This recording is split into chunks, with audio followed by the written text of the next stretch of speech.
Hello, everyone, and welcome to the DLIS webinar on November 18th, 2021. Today's webinar was originally scheduled to be a presentation from our director, Dr. James Vorbach, called the Directors Forum, but unfortunately, Dr. Vorbach is unavailable to meet with us today. So instead, you'll be hearing from me, your academic support assistant, with an update of information regarding the MSLIS program here at St. John's University. All right, so we're just going to briefly cover some of these topics in today's talk, and the recording, of course, will be made available to you on the DLIS LibGuide, and you'll be notified in the next issue of the digest. So this is something that was soft launched this fall. Those of you who are already in the program may not even be aware of this. The university made a very subtle announcement earlier this semester. Our archival studies specialization has evolved into two distinct threads. One is the archival studies, and the other is records management. So what's weird here is that on my slide, the information is incorrect. So we're just going to focus on the records management because that's the newest specialization. So you can see the classes on the right: Introduction to Archival Principles and Practices, Archival Representation, Data Preservation and Access, Fundamentals of Data Curation, and Records and Information Management. LIS 311 Records and Information Management is bold because that course is being offered next semester. And I would encourage those of you considering a non-library centered career in information science, consider the records and information management, or sorry, the records management specialization. What it means is that upon graduation of the MSLIS and taking those 5 electives and passing them with a grade of B or better, you can seek out certification as a records analyst upon completing your MSLIS. Taking those 5 courses will exempt you from the first 5 parts of the ICRM certification examination, and you can take part 6 for a nominal fee paid to ICRM, sit for that examination, part 6 of the examination, pass it, and you now become a certified records manager. And that's a very different career path. That's something that you can do in the private sector. And these are the national average salaries for 2020. So you see that as a certified records manager, you're pretty much at the top of the pay scale for careers associated with our department. So these are job titles that our graduates have, and certified records manager is at the top of the scale here. And this includes dual degree students and museum administration students as well. We'd like to link the 3 majors together: public history, museum administration, and library and information science, because we're all collections-based cultural conservators. Public history folks are also site-specific, like they manage historic houses and parks and those kinds of spaces. But when it comes to items and records, archivists, librarians, and museum administrators are at that level where we're collecting objects. Certified records managers work typically in the private sector as registrars and archive managers, but also they guide policy and they handle primary use objects and data and make sure that it's available and retrievable for corporations and corporate officers, primarily in the private sector. In the public sector, records managers work, they manage county clerk's office. They would be a county clerk, or even, yeah, in the public sector, it's really like the registrars at places like zoos or botanical gardens. Yeah, so those are the collections that they manage. A registrar, I just found this out because we have an adjunct that's teaching one of our electives. next semester, um, oh, she's teaching this records management. She's the registrar of the St. Louis Zoo. So she manages essentially all of the data relating to the animals in the collection. And we, who would have thought that a zoo is a collection of living things, or an aquarium is a collection of living things. And the records have to be kept, very specific records about their origin, um, any tariffs that were paid on the transportation of the animal, also regulations regarding the treatment of the animal, their habitat, their enclosure, all sorts of veterinary records, etc. So certified records management is a very broad category that as we have moved through the digital age, um, it's even more important to make sure that data is kept and preserved for the sake of just governance and transparency in general. So these are exciting career opportunities. Again, you can meet with, you can email Dr. Angel. She's the one who created this records management specialization. She'd be happy to talk to you more about it and what the expectations are. And what's exciting is that if you're in the middle of your program and you have a few electives left, and maybe you've taken some of the electives that are on this list already, um, Data Preservation and Access is a new course that ran this summer. I believe it will run again in summer 2022. You can ask Dr. Angel. She's allowed to retroactively go through your transcript and apply the courses and exempt you from the first 5 parts of the certification examination and qualify you as a certified records analyst and give you the option to sit for part 6 to get records manager, which is exciting because then you get to put CRM or CRA after MS on your business card, right? So it's a lot of fun. And the earning potential is great. This is, you're increasing our alumni average earnings by like $20,000. So it's pretty exciting. So consider it. Ask Dr. Angel if you have any questions, or feel free to reach out to me, of course. So let's talk more about electives that are on offer next semester. As you know, MSLAS students are allowed to take electives in other departments. We recommend art courses that are offered as part of the MA Museum Administration. Next semester, we're going to offer Art 102, Modern Museums. The bulletin describes it as the rise of modern art museums and display practices in the 20th century and 21st century are studied in light of the birth of public museums in 18th century Europe and the rise of encyclopedic museums in the 19th century. So it's the history of museums and an exploration of emerging topics in museums. And this is taught by Dr. Susan Rosenberg, who's the chair of the Museum Administration Program. Very kind. I know a number of people in our department have already taken these courses. Art 103, Writing for Museums, is described in the bulletin as this course develops proficiency in techniques of writing for a variety of museum functions, introduces students to standard museum formats and individual style requirements for museum texts, and encourages critical analysis of how meaning is produced through the interplay of text and objects in museum exhibitions.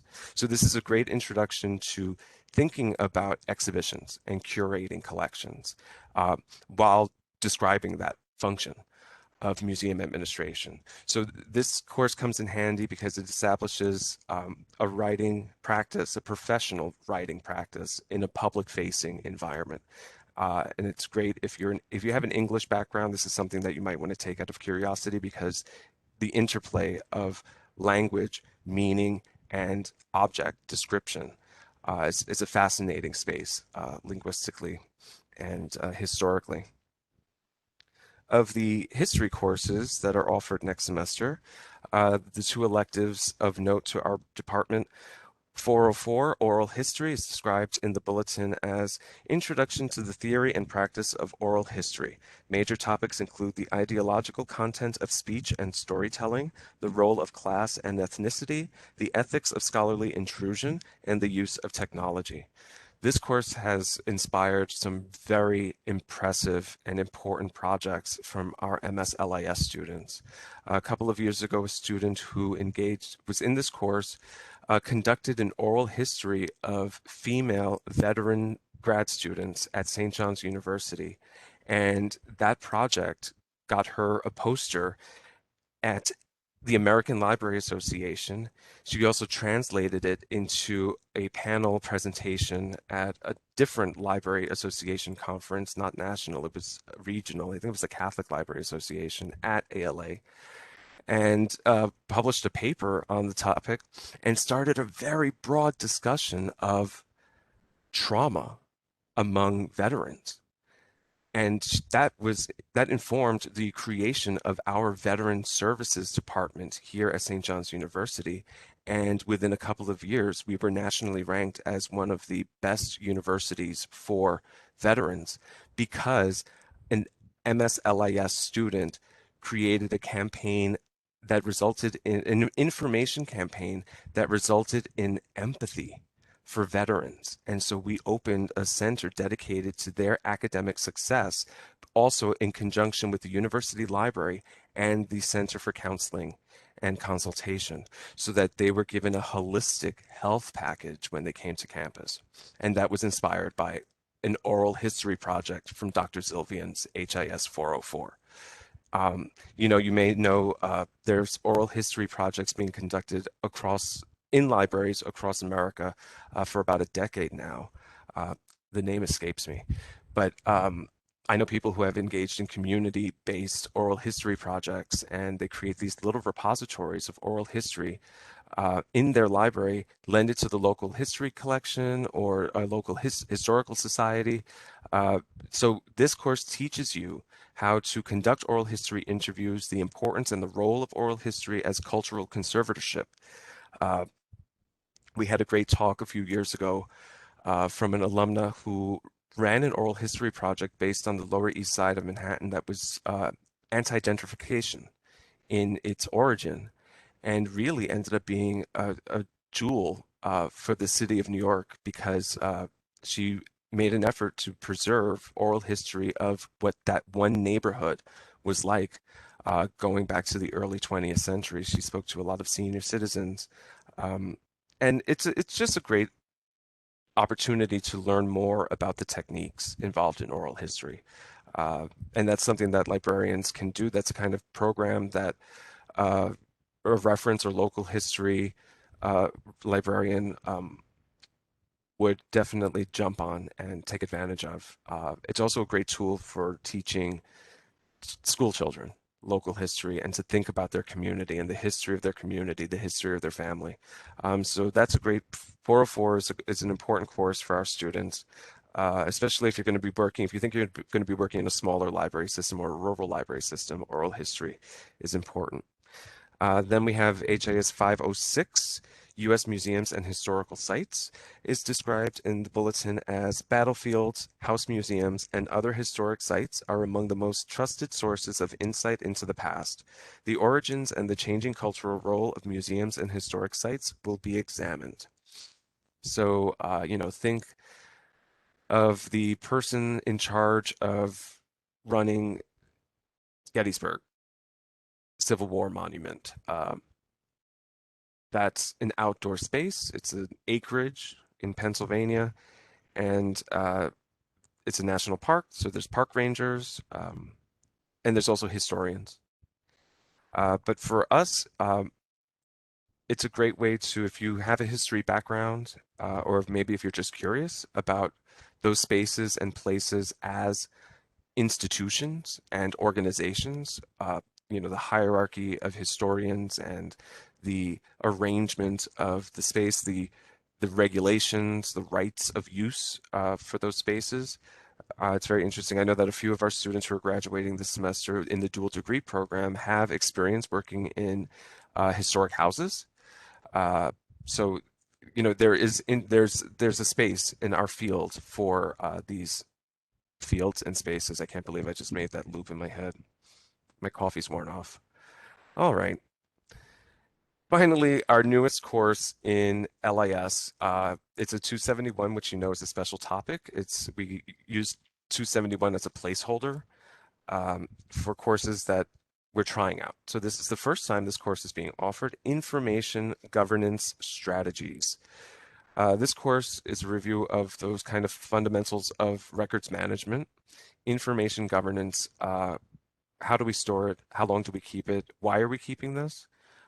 There may be legal reasons why we have to keep these records. Um, who has access to them? How are they accessed? That's information governance. Writing policy, establishing procedures, assessing practices. So this course covers a lot. It's being offered in the spring. It's taught by Dr. Christine Angel, and that is LIS 271. All right, let's talk internships. In the spring semesters, when we encourage you to start planning and applying for summer internships. So I know it's hard to think about May, June, July, August when it's November of the previous year. But you'll start to notice summer internships will begin appearing in the DLIS Digest primarily in February. Uh, the application periods generally close April 30th. So that's really the window, the time frame that it takes for you to set up an internship for the summer. Internships provide valuable field experience. Uh, they give you an opportunity to identify a local institution that you might want to work for and get a taste of that institution's internal culture, and also get your foot in the door at the kind of institution you would like to work at. We've had students, we don't require it in the MSLIS, but it does certainly help to get field experience. If you're already working full time, make sure that you can describe your work in your resume as it applies to your Master's of Science in Library and Information Science. So if you're working in a library or in another institution, make sure that your resume focuses on retrieval, users, assessments, etc. Internships give you the opportunity to learn in the field, to learn from practitioners, which is also very helpful. You're in a program that's essentially run by theorists. Not many of our faculty have our adjuncts are practitioners more than our full-time faculty because they've been out of libraries and in library school for the last decade or so. So it's a different environment. Um, but yeah, it's a great way to learn. We've had a lot of students that land their first job. The internship makes or breaks that process for them. An employer wants to see that you have some experience and that you have been trained. That demonstrates that you are trainable, right? Which is something that every employer is looking for. Can they teach you how to do your job? Which is how you spend your first few months on any job, is learning the job itself. So having had previous experience in a short term, in a short time frame, um, in meeting goals in that time frame is what the internship provides evidence of. So I recommend you pursue an internship starting in the spring, plan for your summer internship. December 6th, 2021, the university is going to light its Christmas tree. We've got about a 30-foot artificial tree right outside my window here. So if you're in the area and you're considering coming by for the Christmas tree lighting on December 6th, just let me know. Shoot an email to dlis@stjohns.edu saying that you're interested in coming to the Christmas tree lighting. You're grad students, you can bring your family, you can bring some guests. It's open to the public. There's a Christmas tree. Before the tree gets lit, the university chorus sings a few Christmas songs. They light the tree, and then there's like a 15-minute fireworks extravaganza. It's really a lot of fun. And there's things like hot apple cider and New York style soft pretzels and carolers, and it's quite a festive event. I go every year. This is obviously the first time since the pandemic, so it's exciting. So if you're thinking of stopping by, just let us know. We'd be happy to host you here. Like I said, my office overlooks the DLIS offices overlook the Great Lawn. And so you can watch the tree down on the Great Lawn in the cold with the undergrads, or you can come up to the DLIS faculty offices and watch it cozy with a cup of hot cocoa. Let me know. All right. Finally, if you have an idea or a suggestion or an issue that you would like to see presented in webinar format during the spring semester, shoot me an email, dlis@stjohns.edu. Um, I generally try to work with the symposiarch to line up the different speakers based on our specialization. So we want to hear from an archivist, we want to hear from a public librarian, we want to hear from a youth services librarian, we want to hear from a library director, or now we probably want to hear from records managers, right? So if you have a topic or an idea or someone that you would like to share, right? If you know someone who's inspirational or helped, is helping you get through grad school and they can offer tips or pointers to your peers in the program, by all means, shoot us an email and we'd be happy to schedule a date to talk to them next semester. Registration reminder, this is to remind you all that registration for the spring semester is currently open. So if you haven't yet, email your advisor to schedule an appointment, and they'll give you your priority registration number, which is a 6-digit PIN you'll need to validate your online registration for spring courses. If you encounter any challenges, please again email dlis@stjohns.edu. And finally, this being the last webinar of the semester and a week before Thanksgiving, I want to wish all of you a joyous, peaceful, and happy Thanksgiving. I'll also include healthy Thanksgiving prayers and wishes for a healthy Thanksgiving for all of you. All right, folks, that's it.